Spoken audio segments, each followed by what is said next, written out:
Hello and welcome back to our Brighter Minds YouTube channel. It has been a while since we uploaded our last video. So in this session we will discuss about global markets and emerging markets. Particularly in global markets we will discuss about US, and in Indian markets, in emerging markets we will discuss about India. So a lot of thing has happened since then. So हम सारी चीज़ों को touch upon करेंगे. हमने देखा कि इस दौरान रशिया यूक्रेन का वॉर हुआ इन फेब, एंड उसके बाद फिर कोविड के लॉकडाउन्स हुए इन चाइना, एंड उसके अलावा हमने देखा कि काफ़ी सर्ज हुए कई कंट्रीज़ में. इन्फ्लेशन जो है काफ़ी ज़्यादा बढ़ गया. तो इन सब सारी चीज़ों को वन बाय वन हम टच अपॉन कर रहे हैं.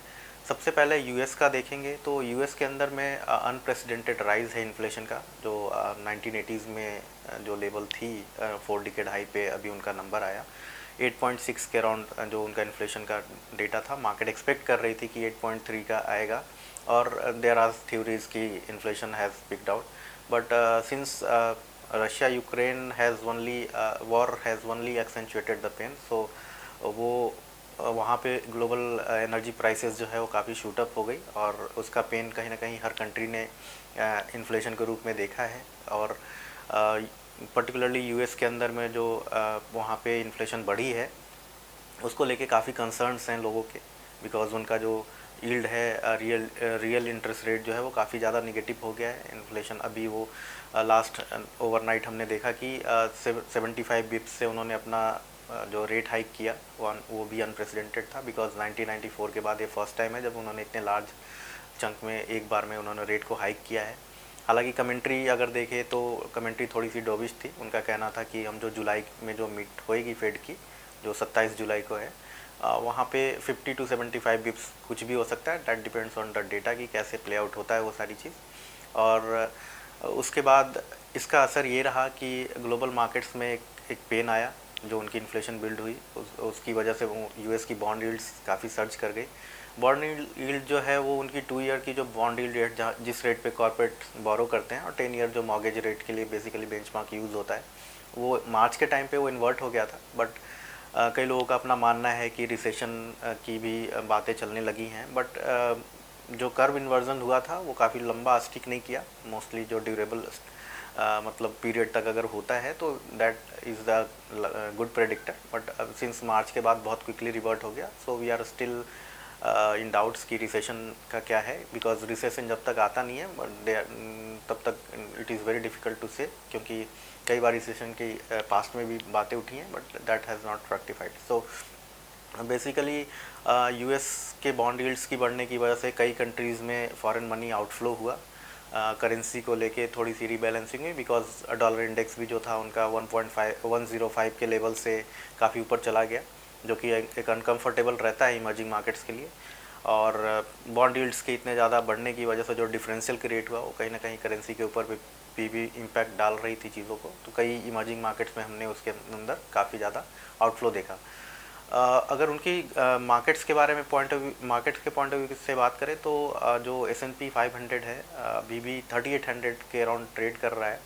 तो दैट इज़ अगर वो 14 to 15x मल्टीपल पे आता है, दैट इज़ अराउंड 3400, तो that will be more comfortable. वहाँ पे भी बाइंग के काफ़ी ऑप्शंस दिखेंगे, बिकॉज अगर उनकी मार्केट्स का देखें तो नास्डैक एंड S&Ps ने काफ़ी ज़्यादा करेक्शन कर लिया है. काफ़ी ज़्यादा करेक्शन हुए हैं उसके अंदर, जो कि वो भी काफ़ी बड़े स्केल पे हुआ. नास्डैक के अंदर तो कंपनियों के अंदर में काफ़ी ज़्यादा करेक्शंस हो गई. टेक स्पेस में भी काफ़ी ज़्यादा करेक्शन हुआ, और कई रिस्क एसेट्स जो हैं इसकी वजह से अनसेटल हुए. हमने क्रिप्टो में भी देखा काफ़ी ज़्यादा सेलिंग हुई, बिटकॉइंस और अदर क्रिप्टो करेंसीज़ में भी काफ़ी उसका आफ्टरमार्क दिखा.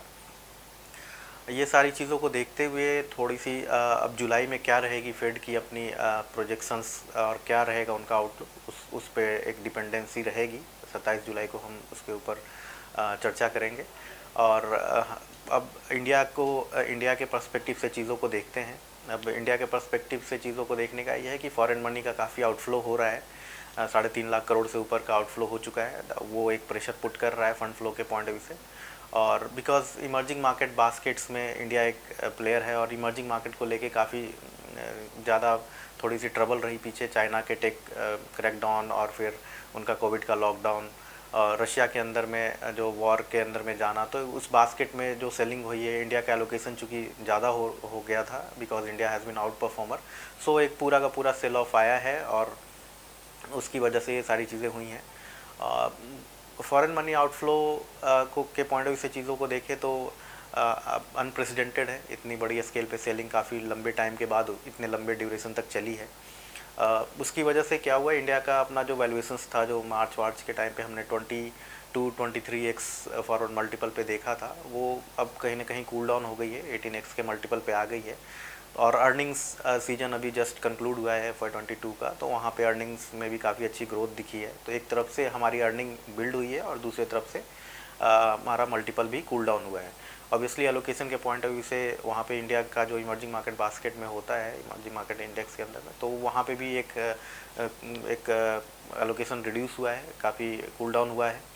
अगर मॉनेटरी पॉलिसी की बात करें तो हमारी मॉनेटरी पॉलिसी भी जो अभी गई 8 जून को, वहाँ पे RBI ने ग्रोथ को लेके अपना एक पॉइंट ऑफ व्यू रखा। हालांकि उन्होंने अपने स्टांस को चेंज कर दिया, अकोमोडेटिव से वो हट गए, बट उसके बाद उन्होंने ग्रोथ को अभी भी GDP ग्रोथ को 7.2 पे स्टिक रखा है। हालांकि इन्फ्लेशन के प्रोजेक्शंस को अप कर दिया। ऑब्वियसली जो अजम्पशन था इन्फ्लेशन प्रोजेक्शन का, वो 1875 का क्रूड का अजम्पशन लेकर चल रहे थे, वो अजम्पशन प्ले आउट नहीं हुआ बिकॉज क्रूड एनर्जी प्राइसेस काफ़ी स्टिकी रही।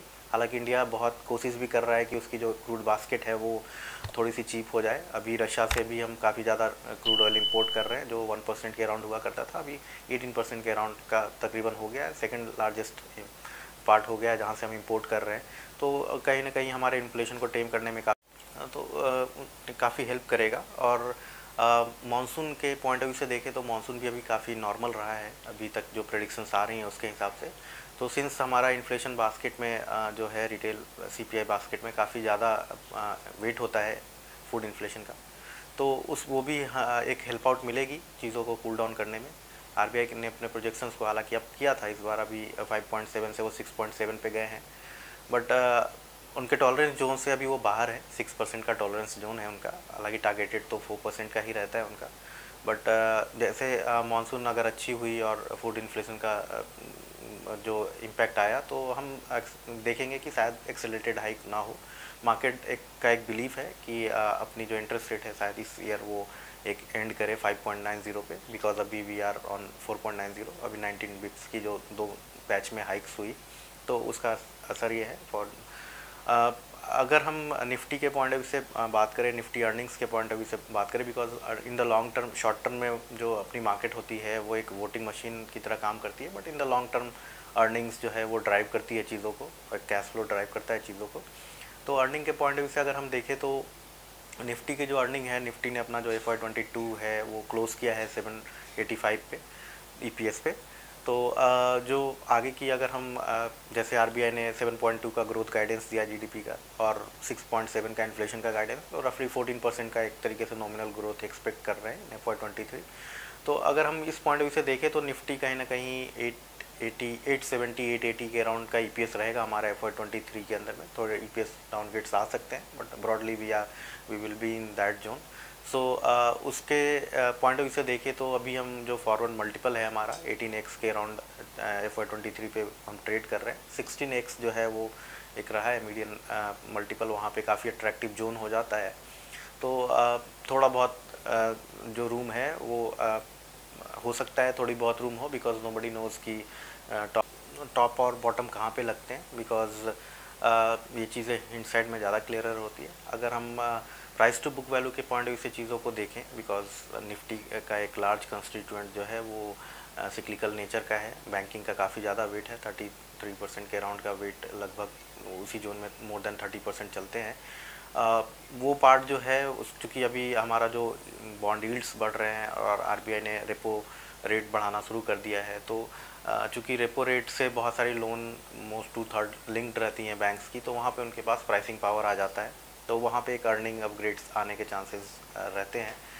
तो उसके पॉइंट ऑफ व्यू से देखें तो चीज़ें वहाँ पे अर्निंग के पॉइंट ऑफ व्यू से इम्प्रूवमेंट आएगी। अभी FY23 पे जो हमारा पहला क्वार्टर होगा, जून का क्वार्टर, वो हमें बेटर पिक्चर दे पाएगी कि अर्निंग पे कैसे हम मूव आउट कर रहे हैं और कितना मार्जिन का थोड़ा सा प्रेशर रहेगा वहाँ पे, तो चीज़ें ज़्यादा क्लियर होंगी उसके बाद। और रूम के पॉइंट ऑफ व्यू से देखें तो थोड़ी बहुत रूम हो सकती है, बट सिंस हमने कहा कि ये डिफ़िकल्ट है प्रेडिक्ट कर पाना, तो एक स्टैगर्ड मैनर में इन्वेस्टमेंट जो है, बिकॉज करेक्शंस जो हैं वो काफ़ी हो गई हैं, वैल्यूएशंस भी काफ़ी रीजनेबल लेवल तक आ गए हैं। एक जून के क्वार्टर के रिज़ल्ट आने के बाद अट्रैक्टिवनेस का हमें अंदाज़ा लग जाएगा FY23 पे। अगर बुक वैल्यू के हिसाब से 4x पे हम चल रहे हैं, यूजुअल 3.6 जो है हमारा रहा है एवरेज वैल्यूएशन, तो वहाँ पे भी रूम हमको बहुत कम लगता है। धीरे धीरे करके अगर एनीबडी वांट टू इन्वेस्ट, तो this is the right time कि स्टैगर्ड मैनर में इन्वेस्टमेंट स्टार्ट कर दे, बिकॉज क्या होता है, गुड टाइम और गुड न्यूज़ कभी साथ नहीं आते, मतलब गुड न्यूज़ और गुड प्राइस का एक साथ आना कई बार नहीं हो पाता। तो ये राइट टाइम होता है जब हम चीज़ों को लॉन्ग टर्म के लिए प्लान आउट करते हैं। हमें वहाँ पे इन्वेस्टमेंट के पॉइंट ऑफ व्यू से देखना चाहिए, बिकॉज जो जितने भी ये जियोपॉलिटिकल इवेंट और वॉलेटिलिटीज़ है एक सर्टेन पीरियड के लिए होते हैं, देन उसके बाद चीज़ें सेटल डाउन होती है और उसके बाद फिर हम नॉर्मैलिटी की तरफ जाते हैं, हम अर्निंग्स की तरफ जाते हैं, कैश फ्लो की तरफ जाते हैं। तो कई ऐसी कंपनियां जिनके पास प्राइसिंग पावर होती है, जो अपनी अर्निंग्स को बेटर कर पाते हैं, pass on the price and all those things, तो हम वहाँ पे देखते हैं काफ़ी अच्छी रीरेटिंग देखने को मिल जाती है। तो ये एक ओवरऑल पर्सपेक्टिव था हमारी मार्केट को लेकर, ग्लोबल मार्केट को लेकर। So that is all from our side. Thank you and good day.